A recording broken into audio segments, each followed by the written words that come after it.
کچھ لوگ سمجھتے ہیں کہ یہ بے پردگی یہ ترقی ہے، یہ ماڈرنزم ہے۔ ایسا نہیں ہے، یہ جہالت تھی۔ کعبۃ اللہ کا طواف برہنہ کیا جاتا تھا، تو برہنگی یہ جدت نہیں ہے، یہ قدامت ہے، یہ ترقی نہیں ہے، یہ جہالت ہے۔ اس سے اسلام نے نکالا ہے اور پردے کی طرف اسلام انسانیت کو لے کر کے آیا ہے۔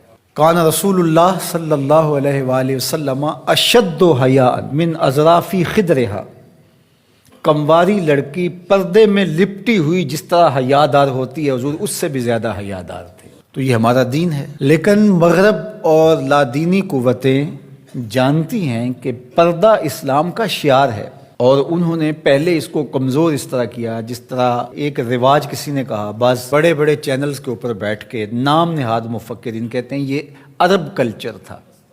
عرب کلچر تو برہنگی تھا، عرب کلچر تو برہنہ طواف کرنے کا تھا، گھروں پہ جھنڈے بدکار خواتین کے چھتوں کے اوپر عرب میں لگتے تھے۔ تو یہ پردے کا تصور کلچر نہیں ہے، بلکہ یہ سنت زہرا سلام اللہ علیہا۔ اللہ کے محبوب نے فرمایا ہر دین کی کوئی الگ شناخت ہوتی ہے، الگ پہچان ہوتی ہے، ہر دین کا ایک الگ نشان ہوتا ہے۔ تو اسلام کی وہ خاص چیز، وہ خاص نشان، خاص پہچان پردہ ہے، حیا ہے، اور اگر حیا چلا جائے تو پھر دین بھی چلا جاتا ہے۔ ایک روایت میں فرمایا حیا اور ایمان دو آپس میں جڑی ہوئی چیزیں ہیں، ان میں سے ایک چلا جائے گا پیچھے پیچھے دوسری شے بھی چلی جائے گی۔ تو لادینی قوتیں اس بات کو جانتی ہیں کہ اگر حیا چھین لیں گے تو ایمان اس کے پیچھے پیچھے اس راستے سے جو حیا کے چھننے سے بنے گا تو انہی قدموں پہ ایمان بھی رخصت ہوتا چلا جائے گا۔ تو لہٰذا ان کو یہ کہو کہ تم ترک ایمان کرو تو یہ تو کبھی راضی نہیں ہوں گے، تو اس لیے انہیں پردے کا ترک کروایا جائے، انہیں حیا کے جوہر سے محروم کیا جائے تاکہ یہ ایمان کے جوہر سے بھی محروم ہو جائیں۔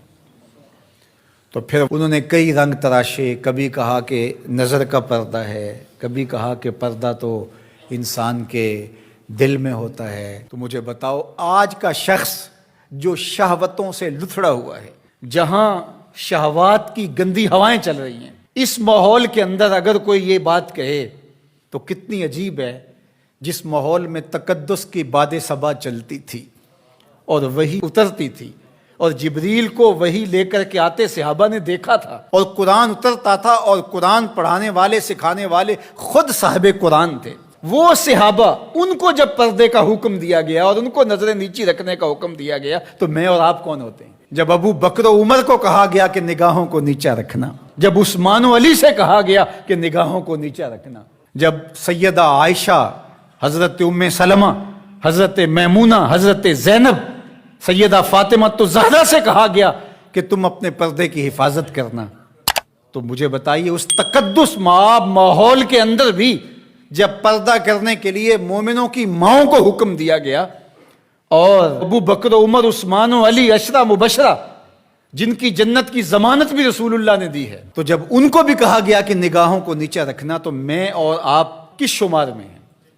تو یہ ایک نفس کی کہانی ہے جو ہم گھڑ کے بیٹھ گئے، کہا کوئی بات نہیں جی، پردہ تو دل کا ہوتا ہے۔ بحالت مجبوری خواتین کو گھر سے نکلنا پڑتا ہے، لیکن اس میں بھی اس کو تاکید کی گئی کہ تیرا پردہ کسی صورت کے اندر بھی ختم نہیں ہونا چاہیے۔ میں خراج پیش کرنا چاہتا تھا یہاں ہماری ہمسائیگی کے اندر اس خاتون کو جس نے اللہ اکبر کا نعرہ لگا کر کے بتلایا کہ یہ امت ابھی بھانج نہیں ہوئی، اس امت میں آج بھی بیٹیاں موجود ہیں جو اپنی آبرو پر پہرا دے سکتی ہیں، اور یہ حالات بتاتے ہیں کہ یہ امت مرنے کے لیے نہیں، قیامت تک قائم رہنے کے لیے پیدا ہوئی ہے انشاءاللہ۔ اس دبی ہوئی راکھ میں چنگاریاں موجود ہیں، جو وقت آیا تو شعلہ جوالہ بھی بن جائیں گے انشاءاللہ العزیز۔ اقبال نے ایک بات کہی تھی، اگر پندے ز درویش پذیری، ہزار امت بمیرت تو نہ میری، بطول باش و پنہا شو ازیں اثر کہ در آغوش شبیر بگیری۔ اقبال کہتا ہے اس فقیر کی ایک بات مان لے، ساری امتیں مر جائیں گی، امت مسلمہ تجھے زوال نہیں آئے گا، اور وہ کیا؟ بطول باش، بطول بن جا اور زمانے کی نظروں سے پوشیدہ ہو جا، پھر تیری آغوش میں بھی حسین ابن علی جیسے بیٹے جنم لیا کریں گے، ان کے جانشین تیری گود میں بھی پیدا ہوں گے۔ تو اس لیے پردہ ہماری شناخت ہے۔ آج جو کہتی ہیں جناب پردہ پردہ، یہ کیا ہے؟ یہ تو کٹھ ملا کی اصطلاح ہے۔ کچھ بولتی ہے جناب یہ دقیانوسیت ہے، کوئی کہتی ہے یہ زمانہ قدیم کی کہانیاں ہیں۔ جب قبر میں اتریں گے تو اس وقت مرد کے لیے 3 چادریں، عورت کے لیے اسلام نے پھر بھی 5 چادریں رکھی ہیں اس وقت. اس کا کفن بھی الگ رکھا ہے اس لیے کہ وہ پردے کی چیز ہے. تو کیا کوئی عورت کہتی ہے کہ مجھے اسکرٹ میں دفن کر دیا جائے، میں بے پردہ قبر میں جانا چاہتی ہوں؟ اس وقت تو سب کہتے ہیں تنیاں بھی باندھ دی جائیں، اس وقت محارم قریب آ جائیں جو لحاظ میں اتاریں. تو اگر زندگی کے بعد بھی پردے میں لپٹ کے جانا ہے تو ساری زندگی سیدہ فاطمہ کی غلامی میں بسر کر دیے جائیں، ان کی کنیز بن کے زندگی گزاریں.